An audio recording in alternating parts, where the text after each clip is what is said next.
ರೆಸ್ಟೋರೆಂಟ್ನಲ್ಲಿ ಭೀಕರಾಗ್ನಿ ಅವಘಡ, 2 ಸಿಬ್ಬಂದಿ ದುರ್ಮರಣ, 6 ಮಂದಿಗೆ ಗಾಯ. ಮೈಸೂರಿನ ರೆಸ್ಟೋರೆಂಟ್ವೊಂದರಲ್ಲಿ ಸೋಮವಾರ ಸಂಭವಿಸಿದ ಭೀಕರಾಗ್ನಿ ಅವಘಡದಲ್ಲಿ ಡಾರ್ಜಿಲಿಂಗ್ನ ಸಾಹಿನ್ ಮತ್ತು ನೇಪಾಳದ ಪ್ರಕಾಶ್ ಎಂಬ 2 ಸಿಬ್ಬಂದಿ ಸ್ಥಳದಲ್ಲೇ ಮೃತಪಟ್ಟಿದ್ದಾರೆ. ಈ ದುರ್ಘಟನೆಯಲ್ಲಿ ಗಾಯಗೊಂಡಿರುವ 6 ಮಂದಿ ಗ್ರಾಹಕರು ಮತ್ತು ಪಬ್ ಮಾಲೀಕ ಪ್ರೀತಮ್ ಪುಮಿತ್ ಅವರು ಆಸ್ಪತ್ರೆಯಲ್ಲಿ ಚಿಕಿತ್ಸೆ ಪಡೆಯುತ್ತಿದ್ದು ಪ್ರಾಣಾಪಾಯದಿಂದ ಪಾರಾಗಿದ್ದಾರೆ.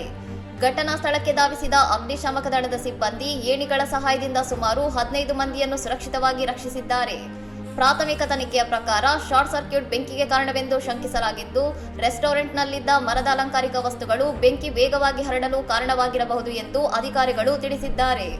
ಬೆಂಕಿಯನ್ನು ಸಂಪೂರ್ಣವಾಗಿ ನಂದಿಸಲಾಗಿದ್ದು, ಅವಘಡಕ್ಕೆ ನಿಖರವಾದ ಕಾರಣ ಮತ್ತು ಸುರಕ್ಷತಾ ನಿಯಮಗಳ ಉಲ್ಲಂಘನೆ ಬಗ್ಗೆ ಪೊಲೀಸರು ಹಾಗೂ ಅಗ್ನಿಶಾಮಕ ದಳದ ಅಧಿಕಾರಿಗಳು ತೀವ್ರ ತನಿಖೆ ನಡೆಸುತ್ತಿದ್ದಾರೆ.